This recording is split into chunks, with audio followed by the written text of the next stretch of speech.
Since you like my first I went off some shit, like I'm going hell. Some shit, but yeah, I drink my back. I just know yeah, I'm saying, there from my church, like today. Bitch, I'm such a self, like, look what I see, you know. No, I cannot shake your mind. I felt my name like a bad guy. And they like, why you want to do it again? Okay. Kiss in my hand, I'm just trying to do it again. But they can't believe it's working. Put it on working. Right in the middle of that. Metal Home Chat. Today we're gonna be reacting to why six. No, it's not a pre-watch chat. Come chill out, bro. Why 60,000 people live on a rock with no resources? Lock in. In the middle of the Atlantic, So why is my shit lagging? there's an island that has zero natural resources, sits totally isolated, and is a literal bullseye for Hurricane Alley. Geographically, it should be a desolate rock that we collectively ignore, but instead, it's an incredibly wealthy country with over 60,000 people. Why? Because this at one point, like at its highest population rate, you gotta think about it, bro. They had to have gotten tired with fish, bro. What else are they gonna eat, bro? Y'all think Dahmer came from this island? tiny island placed billion-dollar bets on the world's worst natural disasters. I'm Jeff, and this is the incredible geographic story behind Bermuda. Bro, one high wave, it's fries, bro. When most people think of Bermuda, they immediately picture the Caribbean. They imagine it sitting down near Jamaica, Puerto Rico, or the Bahamas, likely because they share a similar name, surrounded by tropical neighbors and calm, shallow seas. But this is a massive geographic misconception. In fact, Bermuda isn't in the Caribbean Sea at all. It's located entirely alone in the vast, seemingly endless expanse of the North Atlantic Ocean. To put its location in perspective, the closest landmass isn't another island. It's the coast of North Carolina, specifically Cape Hatteras, which sits about 650 miles, or 1,050 kilometers, to the west. To drive this point even further, if you were to hop in a boat and sail straight east from Bermuda, you wouldn't hit land again until you crashed into the coast of Morocco in North Africa, over 3,000 miles away. There are no neighboring islands to trade with. There's no protective archipelago to break the ocean's fury. Bermuda is a lone speck in the deep blue, which begs the question, why is it there at all? And more to that point, how does a solitary landmass just pop up in the middle of nowhere? The answer lies deep beneath the ocean's surface. In a violently explosive past, Bermuda is actually the very tip of a massive, extinct underwater volcano known as the Bermuda Pedestal. Millions of years ago, a geologic hotspot punched a hole through the Earth's crust, spewing lava and building a colossal mountain that rose 15,000 feet from the sea floor. Over time, the volcano went dormant and began to sink back down. But as it sank, something remarkable happened. Microscopic maritime organisms began building coral reefs around the rim of the sinking caldera. As the sea levels fluctuated over successive ice ages, these reefs were exposed, crushed into sand by the wind and waves, and compacted into solid limestone. So when you walk on Bermuda today, you're not walking on volcanic rock. You're walking on the fossilized remains of millions of years of coral reefs, resting high above a submerged volcanic mountain. But being an ancient coral reef comes with a severe, almost fatal, geographic drawback. A drawback that should make what is that? Severe, almost fatal, geographic drawback. A drawback that should make human life here almost impossible. Yo, you can't. What is this cut, bro? Oh my gosh, this is like prime Jeffree Star, bro. What's that guy's name? Oh, hold up. That one guy. He called his viewers pigs or something. Oh, bro, wait till I find him, bro. You're fries, bro. You're fried. You see, because Bermuda is entirely made of highly porous limestone, it has absolutely zero natural freshwater resources. Think about what that means for a developing civilization. There are no rivers to draw from. There are no freshwater lakes.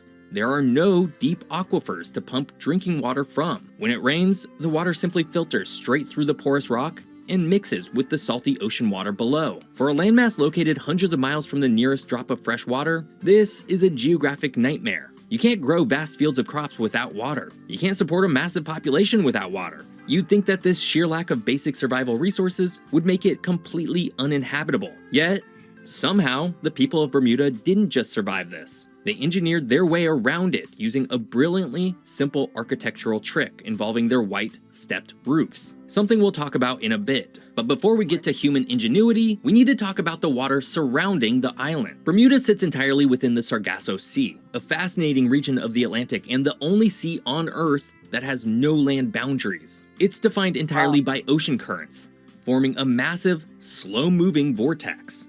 More importantly, Bermuda owes its entire climate to one specific, powerful current, the Gulf Stream. Even though Bermuda sits well above the Tropic of Cancer, and therefore is well outside of the tropics zone, the warm waters of the Gulf Stream flow directly past the island and give it a similar tropics-like climate as the islands have in the Caribbean. This oceanic conveyor belt acts— Yeah, I ain't gonna lie, whenever my... Yo, Geography by Geoff, bro. I ain't gonna lie. When y'all just like sitting at home, like let's say it's summer or something, your mom be like, go do homework, right? No homework, it's summer. Go watch something educational. I'm telling you, put this nigga on, bro. Put him on, bro. Put him on, bro. This is the only time I actually learned something from a video, bro. as a massive geographic space heater, keeping Bermuda pleasant year-round, and allowing those coral reefs to thrive much further north than they normally would anywhere else on the planet. But this ocean warmth is also a severe double-edged sword. Warm water is the exact fuel needed to power the planet's most destructive storms, and Bermuda's location places it directly in the firing line for North Atlantic hurricanes moving up the eastern seaboard of North America. It's a literal bullseye in the ocean. The island is routinely battered by Category 3, 4, and even 5 hurricanes. With no mountains to break the wind and no larger landmasses to absorb the storm surge, Bermuda takes the full, unfiltered brunt of the Atlantic's fury. By all logic, a flat, isolated island with no rivers, no natural resources, and a guarantee of catastrophic storms should be a desolate rock. See me, I would have just hopped straight in the eye of that bitch and be like, oh, I'm some majestic shit, you know. And for a very long time, it was exactly that, a place completely avoided by humanity, a cursed island.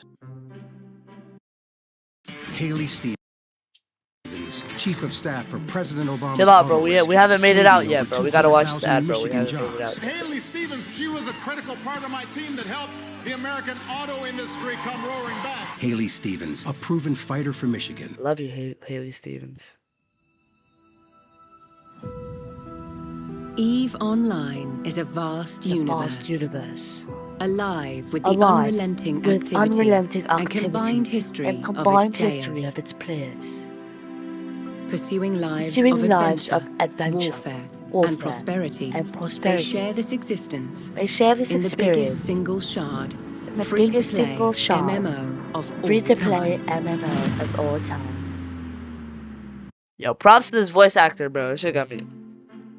Unlike almost every other part of the planet, for millions of years, Bermuda sat completely alone. And when human beings finally started crossing the oceans, it stayed that way. In fact, when the Spanish sea captain Juan de Bermudez first spotted the island in 1505, he made a crucial discovery. There was absolutely no it was like this since he was born, bro. His name is what? Oceans. It stayed that way. In fact, when the Spanish sea captain Juan de Bermudez first spotted Juan de Bermudez, bro.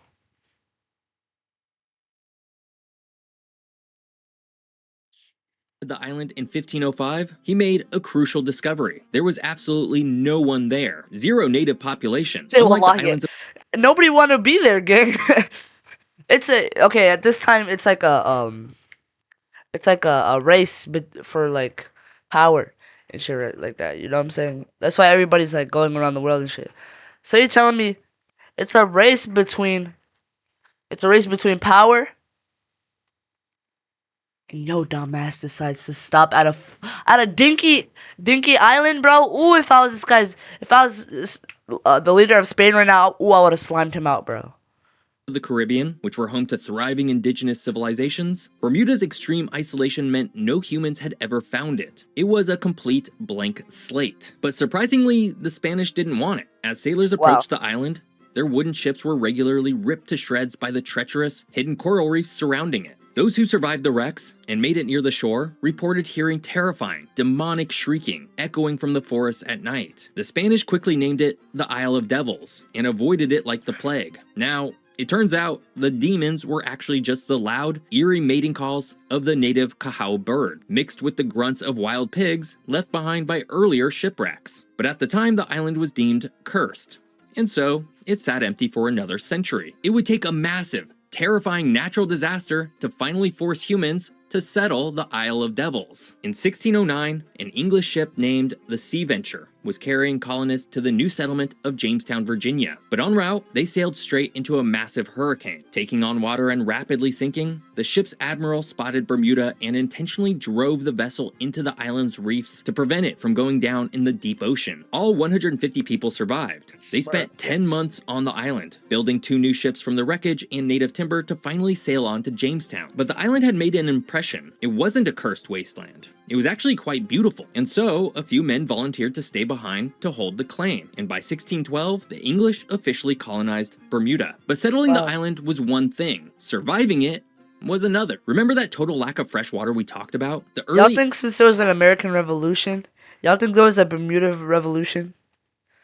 Like fucking 4 people fighting against each other. Had to solve this geographic nightmare immediately. Their solution was brilliantly simple, and it completely defined Bermuda's architecture. They began carving their roofs out of local limestone, arranging them in a distinct stepped terrace pattern, and painting them white to reflect the sun and purify the water. When it rained, the steps slowed the water down, catching every single drop and funneling it into large underground cisterns. Even today, it's written into Bermuda's building codes that every single house must catch its own rainwater this way. But while they had solved the water problem, they still had an economy problem. The colonists quickly realized that growing cash crops like tobacco was a dead end. The island was simply too small, and the limestone soil was too shallow to compete with the massive agricultural plantations in Virginia or the Caribbean. If you can't grow things, and you have no minerals to mine, how on earth do you build an economy on a tiny rock in the middle of the ocean? You turn to the ocean itself. Bermuda pivoted hard. They used the incredibly strong native Bermuda cedar to build famously fast and agile ships.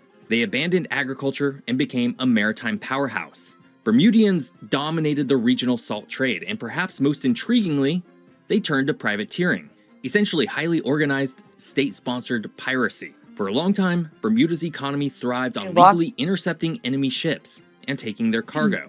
But the golden age of sail eventually ended, and privateering was outlawed. Once again, Bermuda was staring down economic ruin. They needed a new identity. And to understand how they forged their modern empire, you have to look at exactly who owns Bermuda today. You might assume Bermuda is an independent country. It has its own flag, its own Olympic team, and its own currency perfectly pegged to the US dollar. But it's not independent. Bermuda is still a British overseas territory, the oldest one in fact. But their relationship with the United Kingdom is highly unusual and totally critical to their wealth. Bermuda is almost entirely self-governing. They have their own parliament, which is actually one of the oldest continuous legislatures in the world, dating back to 1620. They elect their own premier, and they write their own internal laws. The United Kingdom essentially only steps in for military defense and foreign diplomatic affairs. This extreme autonomy gave Bermuda a massive geopolitical superpower. Because they could write their own local laws, they could design their own tax code, and they decided they weren't going to charge any corporate income tax. This Yo, wallahi, take me to Bermuda right now, gang. Yo. Say flight tickets to Bermuda, bro.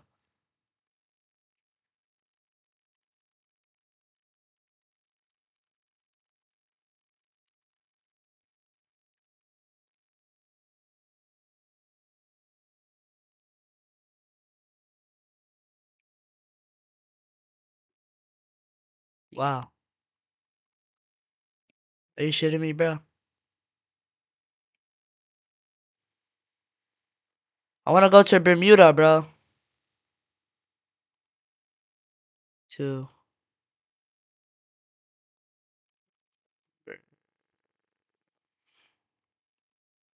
Bermuda. Yes. Search.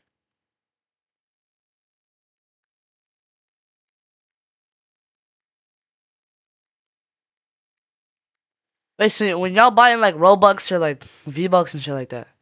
No. Yeah, you got it, bro.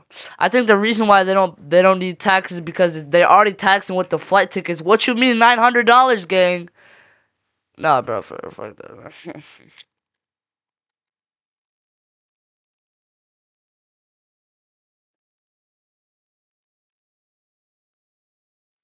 That's wild, bro. Unique hybrid $900, status, bro. protected by the military 900 might bones, and gang. stability of the British Empire, yet possessing total freedom to set their own financial rules, created the ultimate loophole in the global economy. Bermuda realized they didn't need to build ships or raid cargo anymore. They just needed to provide a safe, highly regulated, untaxed harbor for the world's money. But they didn't just become a generic, run-of-the-mill tax haven. They decided to specialize. They looked at their own history, at the hurricane that literally shipwrecked their founding fathers, and decided to monetize the one thing they knew better than anyone else on Earth: absolute catastrophic disaster.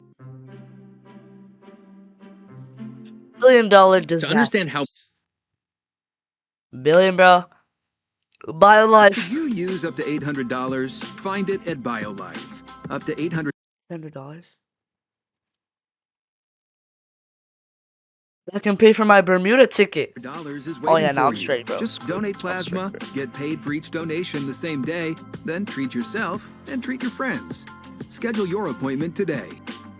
Yes, sir. To understand how Bermuda makes its money and finances plasma. basically its entire existence, you have to understand a concept called reinsurance. It sounds incredibly dry, but it's actually the high-stakes, multi-billion-dollar safety net that keeps the global economy from collapsing every time the wind blows too hard. Reinsurance is, very simply, insurance for insurance companies. Imagine a massive Category 5 hurricane slams into the coast of Florida. A regular insurance company, let's call them Windy Insurance, might suddenly have to pay out 100,000 claims, all at exactly the same time, to rebuild destroyed homes. But if Windy Insurance had to pay out all of those billions of dollars at once, they would go completely bankrupt. The homeowners would get nothing, and the regional economy would be ruined. So, to prevent this, Windy Insurance buys their own insurance policy. They transfer a massive chunk of their catastrophic risk to a reinsurance company. And where do the vast majority of the world's biggest property catastrophe reinsurance companies live? Right in the capital city of Hamilton, Bermuda.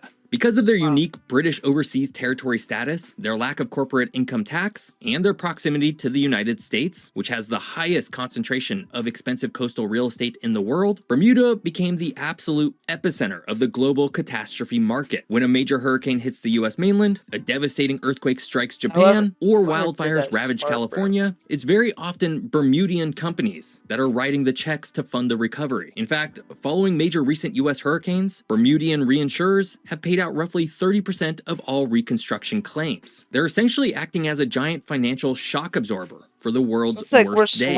But recently, a massive global variable has entered the equation, throwing this entire business model into uncharted territory. As global warming accelerates, ocean temperatures are rising, and as we learned earlier, warm water is the exact fuel that powers Atlantic hurricanes. This means natural disasters are increasing in both frequency and ferocity. We're seeing stronger storms, heavier rainfall, and more destructive storm surges. Now, you might think that more disasters would be catastrophic for a country whose entire economy is based on paying out disaster claims. But counterintuitively, it has actually made Bermuda even wealthier. As global risks increase, standard insurance companies are panicking. They need to offload their risk now more than ever, which drives the demand for Bermuda's reinsurance products through the roof. Because the risk of catastrophic storms is higher, Bermudian companies can charge significantly higher premiums for their coverage. Can't nobody live there? Armies of the world's smartest climate scientists, meteorologists. If their economy just lives off them, like reinsuring and like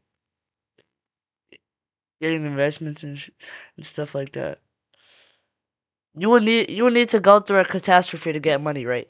So you're telling me that?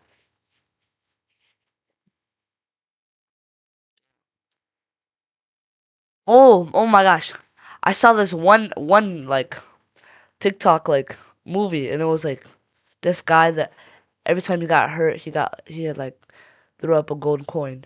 That's what this reminds me of, bro. I know none of y'all care, but like it's whatever, you know what I'm saying. And data analysts to build incredibly complex mathematical models predicting exactly how and where a storm will hit, allowing them to price their risk perfectly. They're not gambling blindly. They're making highly calculated bets on the climate. And what does all of this macro-level, trillion-dollar financial maneuvering actually mean for the everyday people? Hey, tell whoever, hey, tell whoever made the subs to go bail my Kalshi, bro.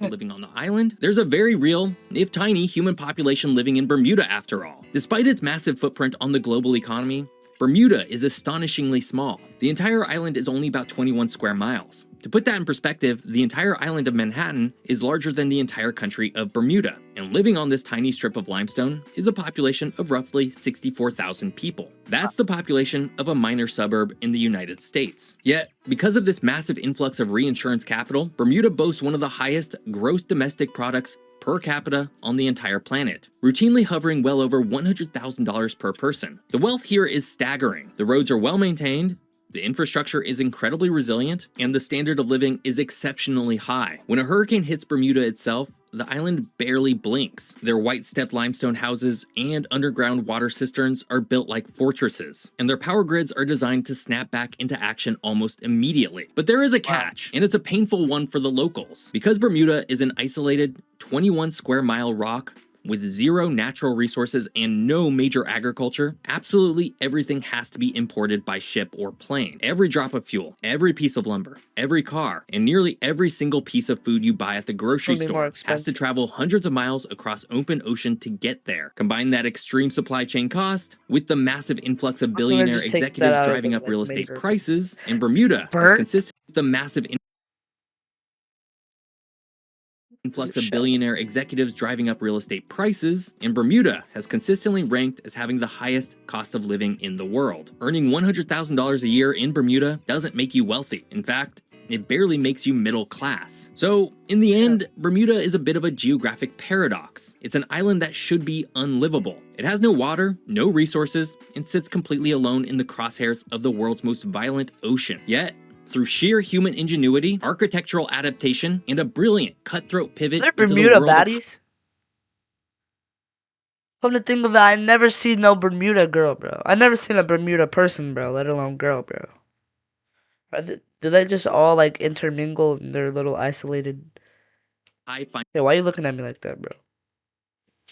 ingenuity, architectural adaptation, and a brilliant cutthroat pivot into the world of high finance risk, it turned its greatest geographic curse into its greatest economic asset. I hope you enjoyed learning all about Bermuda. If you did, be sure to check out this video all about Magingo Island, the crowded island in the middle of Lake Victoria. Thanks for watching.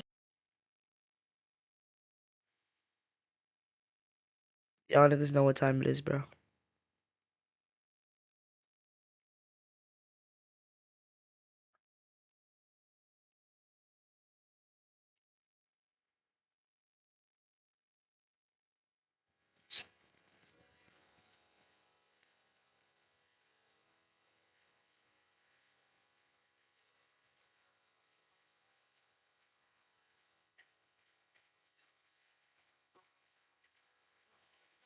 W Lord.